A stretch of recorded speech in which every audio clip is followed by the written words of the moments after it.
გამარჯობათ, ძალიან მძიმე დღეა. რა თქმა უნდა, მძიმე დღეა და თქვენ უნდა გითხრათ რატომ არის მოახდინოს ვინაიდან მაგალითად პატა ზაქარიაშვილი თulis რომ ზედმეტი დრამატიზება ხდება და ზედმეტი პანიკის მოწყობა ამ თემასთან დაკავშირებით თქვენ ასეთი რამე განაცხადეთ სოჩში დადებული ხელშეკრულებით განხორციელდა კიდევ ერთი კატასტროფული ნაბიჯი საქართველოს ტერიტორიის ანექსირებისკენ ჩადენილი ანექსიის უპრეცედენტო ფაქტი რუსეთის მხრიდან რა გამოსავალს ხედავთ ამ ვითარებიდან ბატონ შალვა მით უმეტეს როდესაც რუსეთი მსგავს ხელშეკრულებას ჩვენ ვიცით უკვე ამზადებს ცხინვალის რეგიონისთვისაც. მშვიდობიან ღამეს გისურვებთ. მადლობა თქვენს ასევე. მე მინდა დასაწყისში აღვნიშნო, რომ მეგობრები, ვინც გამოვიდნენ თქვენი ეთერით, გარდა ბატონი ვიქტორ დოლიძისი, ბატონები და ქალბატონები, ვინც გამოვიდნენ და კიდევ გამოვლენ ზოგიერთები, სწორედ მათ ეკისრებათ პასუხისმგებლობა იმ ტრაგედიაზე, რაც დატრიალდა საქართველოს თავს და რაც გრძელდება დღემდე.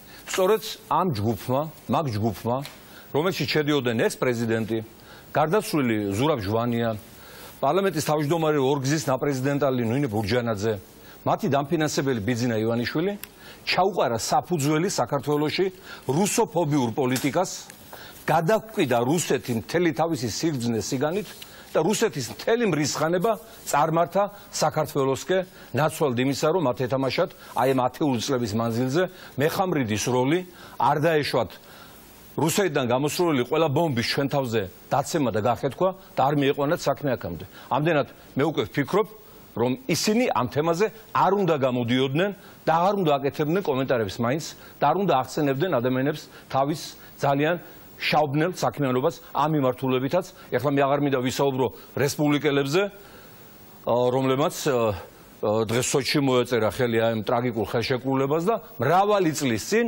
სოჩში მიმდინარე კონფერენციაზე პირდაპირ განაცხადეს, რომ აფხაზეთს არ სთვლიან საქართველოს ნაწილად და რომ აფხაზეთს აქვს დამოუკიდებლობის, სუვერენიტეტის სრული უფლება. რა უნდა ელაპარაკო ამ ადამიანებს და შესაბამისად მე არც კონფლიქტების მინისტრია თუ რაც ქვია მაგ ბატონს, მისგან გამიკვირდება რაიმე, რადგანაც ის ფაქტურად აი მთელი ამ დანაშაულებრივი პროცესის მონაწილეა წლების განმავლობაში რაც ხდებოდა და მაინც და მაინც ყოველთვის საქართველოს წინამდები როგორ არის ეს კაცი მე გამკვირვებია რაღაცაში არა ვართ მართლები ბატონობათა ან ახლა შეიძლება ამის საუბარი რომ თურმე ეს საქართველოს თავრობის წარმატება რა უბედურებაც მოხდა დღეს აი ამ ხელშეკრულების გაფორმებით და თურმე ანექსია კი არ არის ეს ანექსია ყოფილა თურმე როცა კონსტიტუცია გავრცელდება რუსეთის რა კონსტიტუცია უნდა გავრცელდეს გავრცელდა რუსეთის საბაჟო კანონმდებლობა აფხაზეთის ტერიტორიაზე გავრცელდა რუსეთის სამხედრო სტრატეგიული ნორმა ყველა სიგრძე-სიგანით იარაღიდან დაწყებული და სამხედრო წოდები დამთავრებული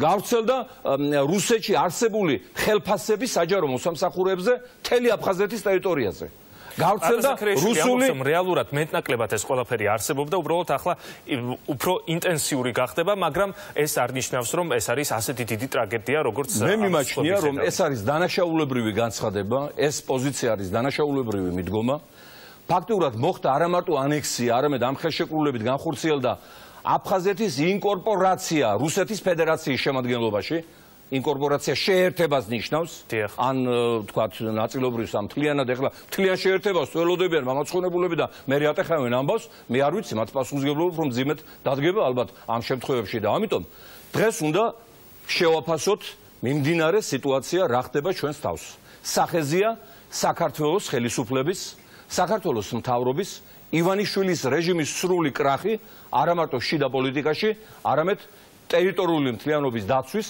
და საგარეო პოლიტიკის მიმართებით.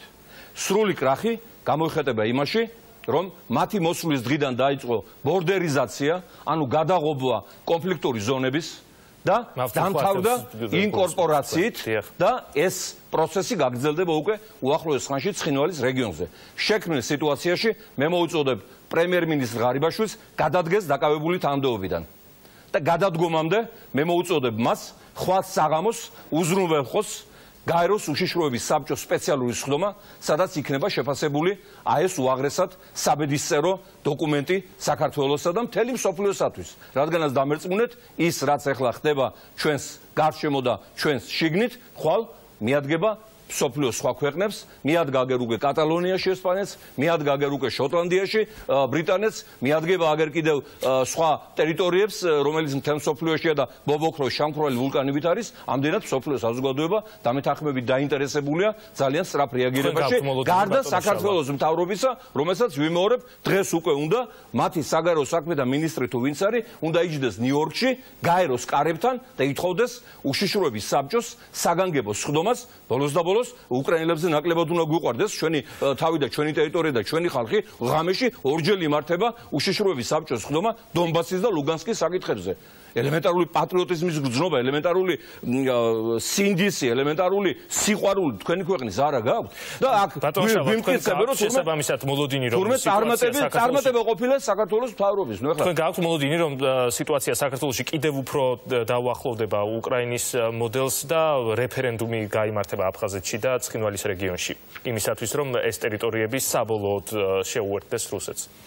ის რაც ხდება აი ამ ხელშეკრულებით და ამ პროცესებით, რა თქმა უნდა, ახლო თუ შორეულ მომავალში, ან საშუალო მომავალში გათვლილია იმაზე, რომ მთლიანად გადაიქცეს რუსეთის ნაწილად ძირძველი საქართველოს გული სამაჩაბლო და საქართველოს მხარი, საქართველოს ბეჭი, საქართველოს ასევე არანაკლები გული აფხაზეთი. აბა ახლა ვინმე დაიჯერებს იმას, რომ 60,000 აფხაზი დამოუკიდებელ სახელმწიფოებრიობას შეინარჩუნებს და გააგრძელებს სულას აი ამ რთულ მღელვარე სოფლიოში ან 25,000 ჩვენი მოძმეოსი. ამას არავინ არ დაიჯერებს. ეს არც მოხდება. რა თქმა უნდა, დღეს ჩვენ ვართ გარდამავალ სტადიაში. ეს ტერიტორიები ან დაგვიბრუნდება უკან, მაგრამ არ დაგვიბრუნდება ამ მთავრობის დანაშაულებრივი მიდგომებითა და პოლიტიკით, რომელიც გვარწმუნებდა 2 დღის წინ პრემიერ-მინისტრის სახით, რომ თურმე არავითარი ანექსიის განზრახვა და გეგმები რუსეთს არ აქვს. მარტო ამ განცხადების გამო უნდა გადადგეს პრემიერ-მინისტრი. 3 დღის წინ გვიმტკიცებდა ერთს, 3 დღის მერე დღეს უკვე გააკეთა განცხადება და ეს ანექსიაო. არ გაგონებთ ეს პრეცედენტი